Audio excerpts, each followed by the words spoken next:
पिछले 1.5 साल में पैंडेमिक की वजह से वर्क फ्रॉम का कल्चर बहुत ज्यादा बढ़ गया है और जितनी भी कंपनीज है अक्रॉस वर्ल्ड उनको आईटी इंफ्रास्ट्रक्चर का इंपॉर्टेंस रियलाइज हो रहा है। और इस वजह से हम देख सकते हैं कि आईटी कंपनीज स्पेशली इंडिया की बात करें तो बहुत ज्यादा टेलविंड आ रखी है आईटी कंपनीज में।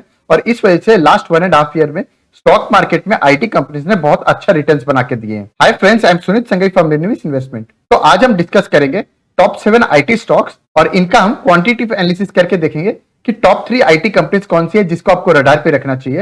वीडियो स्टार्ट करने से पहले आपसे रिक्वेस्ट है कि लाइक शेयर सब्सक्राइब करना मत भूलिएगा ताकि यूट्यूब आपको और मेरे बाकी व्यूअर्स को भी ये वीडियोस रेकमेंड करे। तो चलिए वीडियो स्टार्ट करते हैं।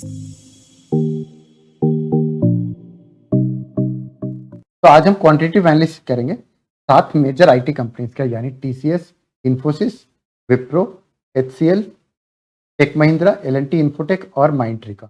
तो ये सातों कंपनी का मार्केट कैपिटलाइजेशन देखें तो सारे जो है लार्ज कैप कंपनी है, जिसमें टीसीएस का सबसे ज्यादा मार्केट कैप है, ऑलमोस्ट 12 लाख का मार्केट कैप है। और वही माइंडट्री की बात करें तो 42,000 का मार्केट कैप है। तो इस रेंज में मोस्टली ये कंपनीज के मार्केट कैप लाई करते हैं।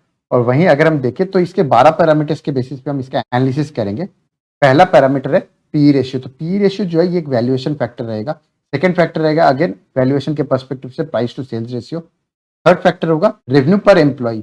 तो आईटी कंपनीज की बात करें तो एम्प्लॉयज जो होते हैं वही कंपनी के मेजर एसेट होते हैं। और यहाँ पे अगर हम देखें रेवेन्यू पर एम्प्लॉय तो ये हमें बताएगा कि किस तरीके से कितने एफिशिएंटली कंपनी जो अपने एम्प्लॉय को यूज कर सकती है। और एवरेज रेवेन्यू जो है वो अपने आप में सारी चीजें बता देता है, चाहे वो ये है कि कंपनी कितना ट्रेडिशनल बिजनेस से रेवेन्यू लाती है और डिजिटल बिजनेस से रेवेन्यू लाती है, या कंपनी में एम्प्लॉय को कितनी एफिशिएंटली यूज किया जाता है, यूटिलाइजेशन कितना अच्छा है। ये सारी चीजें जो है रेवेन्यू पर एम्प्लॉय से बहुत कुछ आ जाता है। और वहीं अगर हम देखें अगला फैक्टर तो वो है एट्रिशन का, क्योंकि आईटी कंपनीज में एट्रिशन का इशू बहुत मेजर रहता है, इसलिए हम एट्रिशन परसेंटेज को भी देखेंगे। इसके अलावा हम देखेंगे return on equity. Return on equity यानी कंपनी के शेयर होल्डर्स के पैसे पे कंपनी कैसे रिटर्न्स बना के देती है। और अगला फैक्टर देखेंगे रिटर्न ऑन कैपिटल एम्प्लॉयड। तो रिटर्न ऑन कैपिटल एम्प्लॉयड की बात करें तो बोथ डेट और इक्विटी दोनों का कॉम्बिनेशन पे कितने अच्छे रिटर्न्स बना के देती है कंपनी। अगला फैक्टर देखेंगे सेल्स ग्रोथ। तो सेल्स ग्रोथ की जब हम बात कर रहे हैं तो हम 3 इयर्स और 5 इयर्स दोनों के परसेंटेज टर्म में सेल्स ग्रोथ देखेंगे। और वहीं अगला फैक्टर देखेंगे प्रॉफिट का। तो प्रॉफिट की बात करें तो 3 इयर्स और 5 इयर्स दोनों के परसेंटेज टर्म में प्रॉफिट ग्रोथ देखेंगे। अगला फैक्टर देखेंगे हम डेट टू इक्विटी रेशियो। हालांकि नॉर्मली आईटी कंपनी में बहुत ज्यादा डेट नहीं होता है, लेकिन जो भी लिटिल डेट है इसको भी हम कंसिडर करेंगे डेट टू इक्विटी रेशियो के एनालिसिस में। और इसके बाद हम देखेंगे ऑपरेटिंग प्रॉफिट मार्जिन। तो ऑपरेटिंग प्रॉफिट मार्जिन की बात करें तो ऑपरेटिंग मार्जिन एक इंपॉर्टेंट फैक्टर होता है कोई भी कंपनी के लिए, स्पेशली जब आईटी कंपनी की बात करें तो इनका मेजर कॉस्ट जो होता है एक तो एम्प्लॉय की सैलरी होती है, इसके अलावा जो एम्प्लॉय के लिए ऑफिस स्पेस है या उसके अलावा ऑफिस में फिजिकल एसेट है, चाहे वो हार्डवेयर हो, लैपटॉप हो या बाकी सारी चीजें, तो उन चीजों को कितने अच्छे तरीके से कंपनी ऑपरेशनली एफिशिएंटली यूज करती है, तो ये हम देखेंगे। इसके बाद अगला फैक्टर आता है डेटर डेज, यानी कितने जल्दी आप अपने कस्टमर से अपने पेमेंट्स रिकवर कर सकते हो। और अगला फैक्टर आएगा इंस्टीट्यूशनल होल्डिंग। तो इंस्टीट्यूशनल होल्डिंग की बात करें तो यहाँ पे हम दो तरीके से देखेंगे, एक तो हम प्रमोटर होल्डिंग देखेंगे और अगला देखेंगे कि FII plus DII plus HNI का in the free float market capitalization में कितना उनका होल्डिंग है। तो ये 12 पैरामीटर्स के बेसिस पे हम कंपनी का एनालिसिस करते हैं। सबसे पहला फैक्टर देखते हैं पी रेशियो। तो पी रेशियो की बात करें तो पी रेशियो में हम देखें सबसे कम पी रेशियो जो है वो टेक महिंद्रा का, और इसीलिए इसे मिलेंगे 7 पॉइंट्स। वहीं सबसे ज्यादा पी रेशियो जो है वो ऑलमोस्ट 38 का माइंडट्री का, इसीलिए इसे मिलते हैं 1 पॉइंट।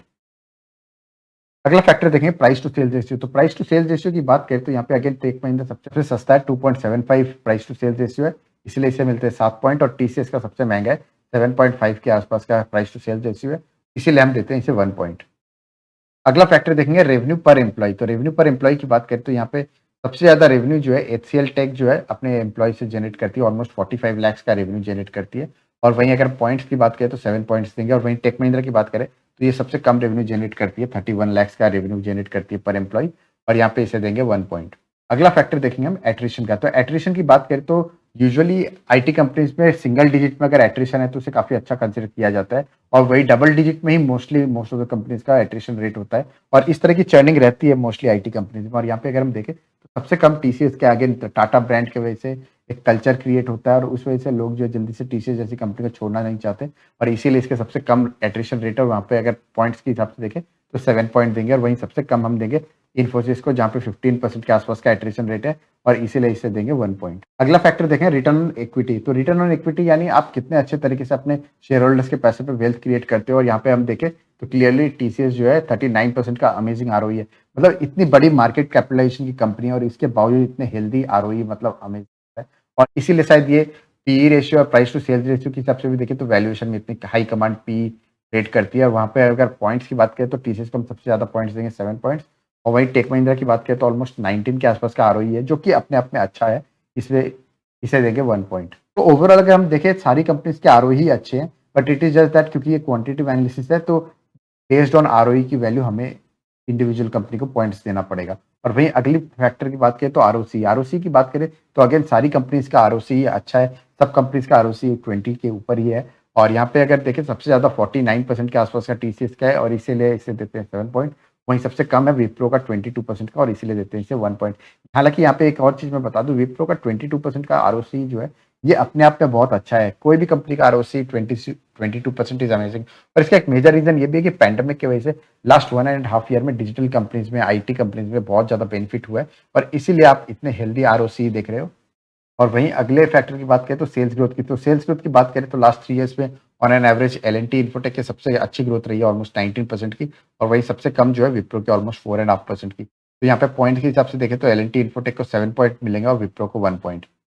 और वहीं अगला फैक्टर देखिए सेल्स इन 5 ईयर्स, तो परसेंटेज के टर्म में एचसीएल टेक के सबसे अच्छी ग्रोथ रही है 19% के आसपास की और इसीलिए इसे मिलते हैं 7 पॉइंट। और वहीं सबसे कम अगेन विप्रो के ऑलमोस्ट 4% के आसपास के, तो इसीलिए मिलते हैं इसे 1 पॉइंट। अगला फैक्टर देखेंगे प्रॉफिट इन लास्ट 3 ईयर्स, तो लास्ट 3 ईयर्स के प्रॉफिट परसेंटेज टर्म में देखें तो माइंट्री के सबसे ज्यादा प्रॉफिट परसेंटेज रहे, ऑलमोस्ट 25% के अमेजिंग प्रॉफिट ग्रोथ रही है और इसीलिए इससे मिलते हैं 7 पॉइंट। और वहीं अगर हम टेक महिंद्रा की बात करें तो 5% के आसपास के प्रॉफिट ग्रोथ रही है लास्ट 3 ईयर्स में ऑन एन एवरेज, तो इसीलिए इसे मिलते हैं 1 पॉइंट। अगला फैक्टर देखेंगे profit in 5 years in terms of percentage, तो यहाँ पे हम देखें तो एल&टी इन्फोटेक की सबसे ज्यादा प्रॉफिट ग्रोथ रही है लास्ट 5 ईयर्स में 18% के आसपास की और इसीलिए इसे मिलते हैं 7 पॉइंट। और विप्रो की बात करें तो सबसे कम रही है प्रॉफिट ग्रोथ, ऑलमोस्ट 4.5% के आसपास और इसीलिए इसे मिलते हैं 1 point. Debt to equity ratio की बात करें तो यहाँ पे हम देख सकते हैं कि सारी आईटी कंपनीज की डेट टू इक्विटी रेशियो ही जो है काफी कंट्रोल्ड है, ऑलमोस्ट लिमिटेड है, नेग्लिजिबल जैसा ही है। और यहाँ पे अगर हम देखें तो 0.19 का डेट टू इक्विटी रेशियो है विप्रो का और इसीलिए इसे मिलते हैं 1। और वहीं इन्फोसिस की बात करें तो ये सबसे कम है 0.07 और इसीलिए इससे मिलते हैं 7 पॉइंट। अगला फैक्टर देखिए operating profit margin in percentage term, तो यहाँ पे हम देख सकते हैं कि टीसीएस का ऑलमोस्ट 28% का ऑपरेटिंग प्रॉफिट मार्जिन है, जो कि अमेजिंग है। वहीं टेक महिंद्रा की बात करें तो ऑलमोस्ट 18% के आसपास का ऑपरेटिंग प्रॉफिट मार्जिन है, इसीलिए इसे मिलते हैं 1 पॉइंट।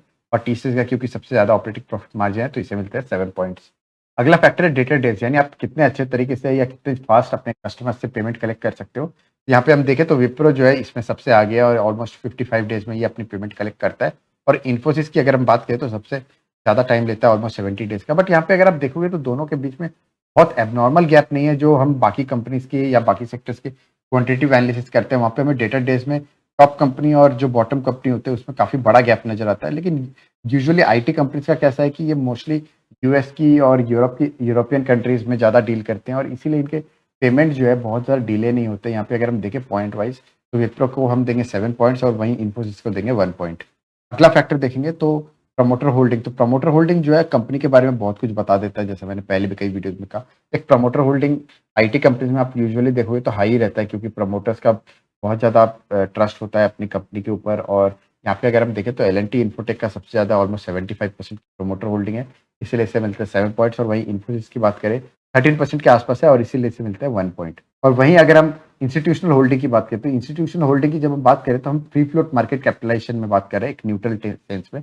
कि मान लीजिए कि 100 माइनस प्रमोटर होल्डिंग, तो प्रमोटर होल्डिंग को माइनस करने के बाद जो भी बचता है उस एक्स में कितना परसेंटेज इंस्टीट्यूशंस होल्ड करती है, यानी एफआईआई, डीआईआई, एचआरआई। तो यहाँ पे हम देखें तो एचसीएल टेक्नोलॉजी में सबसे ज्यादा 87% के आसपास और वहीं सबसे कम जो है विप्रो में ऑलमोस्ट 68%। तो विप्रो को हम देंगे 1 पॉइंट और वहीं एचसीएल टेक को देंगे 7 पॉइंट। तो ये थे 12 पैरामीटर्स जिसके बेसिस पे हमने पूरा क्वांटिटेटिव एनालिसिस किया। तो यहाँ पे हमने sales growth, profit growth, institutional holding या वैल्यूएशंस बोल लीजिए, या एम्प्लॉय के पर्सपेक्टिव से एट्रिशन रेट या revenue per employee, debt to equity ratio, operating profit margin, तो हमने जितने भी पैरामीटर्स है, चाहे वो टॉप लाइन का हो, बॉटम लाइन हो, या कितनी एफिशिएंटली कंपनी ऑपरेट कर रही है और कितने अच्छे तरीके से अपने एम्प्लॉय को रिटेन कर पा रही है, मोस्टली हमने सारे फैक्टर्स कंसिडर कर लिया। और इस तरह का क्वांटिटेटिव एनालिसिस जो है आपको एक न्यूट्रल पर्सपेक्टिव देता है, जैसा भी कंपनी के नंबर्स बताते हैं उस हिसाब से आपको रिजल्ट दिखते हैं। और इस तरह की क्वांटिटेटिव एनालिसिस में there is very little chance कि आप गलत होगे। तो इस तरीके से आप अगर इन्वेस्टमेंट करने का देखोगे स्टॉक्स को सिलेक्ट करने का देखोगे, या स्पेशली जब आपको इतनी सारी आईटी कंपनीज के बीच में कंफ्यूजन हो जाता है कि सारी कंपनी अच्छी लग रही है तो कौन सी कंपनी में इन्वेस्ट करना चाहिए, या फिर कोई कंपनी जो आपको अच्छी लग रही है उसकी वैल्यूएशन थोड़ी महंगी लग रही है, तो हम ये इस तरह का क्वांटिटेटिव एनालिसिस बहुत अच्छा इंसाइट देता है। और वहीं अगर हम देखें तो ओवरऑल सबसे ज्यादा पॉइंट्स जो है एचसीएल टेक और एल&टी इन्फोटेक, ये दोनों को मिलते हैं 74 पॉइंट्स, और इसीलिए ये होती है टॉप कंपनीज। और इसके बाद नंबर 3 पे है टीसीएस विद 65 पॉइंट्स। तो ये 3 कंपनीज है जिसको आपको रडार पे रखना चाहिए।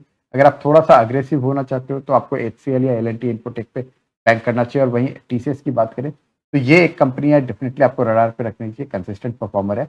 और कमेंट सेक्शन में जरूर बताइएगा आप अगर कोई पर्टिकुलर सेक्टर का या particular set of companies in a sector का कंपैरिजन चाहते हो, तो उस तरह का क्वांटिटेटिव एनालिसिस मैं बिल्कुल लेके आ सकता हूँ। हालांकि यहाँ पे मैं एक और चीज बता दूं, तो जब भी हम क्वांटिटेटिव एनालिसिस करते हैं तो हमें एक पर्टिकुलर सेक्टर की कंपनीज के बीच में कंपैरिजन करना चाहिए। ऐसा नहीं कि हम एक आईटी कंपनी और एक एफएमसीजी कंपनी और एक फार्मा कंपनी का क्वांटिटेटिव एनालिसिस कर रहे हैं, वो बिल्कुल गलत होगा, क्योंकि हर सेक्टर के अपने चैलेंजेस होते हैं, पॉजिटिव्स और नेगेटिव्स होते हैं, और उस सेक्टर की क्वांटिटेटिव एनालिसिस करना इज राइट थिंग। और अगर हम एक फार्मा कंपनी के ऑपरेटिंग प्रॉफिट मार्जिन एक आईटी कंपनी से कंपेयर करेंगे, या आईटी कंपनी के डेट टू इक्विटी रेशियो को अगर हम एक केमिकल कंपनी के डेट टू इक्विटी रेशियो से कंपेयर करेंगे, तो वो बहुत ज्यादा रेलेवेंट नहीं होगा, क्योंकि दोनों का स्ट्रीम ऑफ बिजनेस, दोनों का लाइन ऑफ बिजनेस बिल्कुल अलग है। इसलिए हम जब भी क्वांटिटेटिव एनालिसिस करें तो हमें एक पर्टिकुलर सेक्टर के कंपनीज को कंपेयर करना चाहिए। हमें एप्पल टू ऑरेंज का कंपेरिजन नहीं करना चाहिए, विद इन एप्पल्स अलग अलग ग्रेड के एप्पल्स को कंपेरिजन करना चाहिए। एक और चीज मैं बताना चाहता हूँ यहाँ पे कि काफी लोग कमेंट्स में मुझे बोलते हैं कुछ और टॉपिक्स पे वीडियो बनाने का, जिसका मैंने ऑलरेडी वीडियो बनाया है। तो मेरी रिक्वेस्ट है कि आप डिस्क्रिप्शन में जाओ, इस लिंक पे क्लिक करो अपने मोबाइल फोन के ऐप में, और उसके बाद आपको डिस्क्रिप्शन में जितने भी इंपॉर्टेंट वीडियोस है उसके लिंक्स मिल जाएंगे। आप चाहो तो ये वीडियोस को रेफर कर सकते हो, चाहे वो इंश्योरेंस रिलेटेड हो, डेट फंड्स रिलेटेड हो, या इक्विटी म्यूचुअल फंड हो, या इसके नीचे आपको रिलेटेड टू स्टॉक्स, चाहे वो लार्ज कैप स्टॉक्स हो, मिड कैप स्टॉक्स हो, या स्मॉल कैप स्टॉक्स हो, या फिर स्मॉल केस हो, ये जितने भी इंपॉर्टेंट स्टॉक्स रिलेटेड वीडियोस है वो भी नीचे आपको मिल जाएंगे। तो ये सारे इंपॉर्टेंट वीडियोस मैंने हर वीडियो के डिस्क्रिप्शन में दे दिया है, आप चाहो तो ये सारे वीडियोस को देख सकते हो। तो यहाँ पे मैं एक डिस्क्लेमर दे दूं, तो ये कोई बाई और सेल की रिकमेंडेशन नहीं है। ये बेसिकली लर्निंग पर्पस से वीडियो बनाई गई है, ताकि आप ये सीख सको कि एनालिसिस किस तरीके से करना चाहिए और किस तरीके से हमें अपने इन्वेस्टमेंट्स को देखना चाहिए। और अगर आपको यूजफुल लगे तो हमारा टेलीग्राम चैनल है रेनबेस इन्वेस्टमेंट, जिसको आप सर्च करके ज्वाइन कर सकते हो। That's all for today, thank you.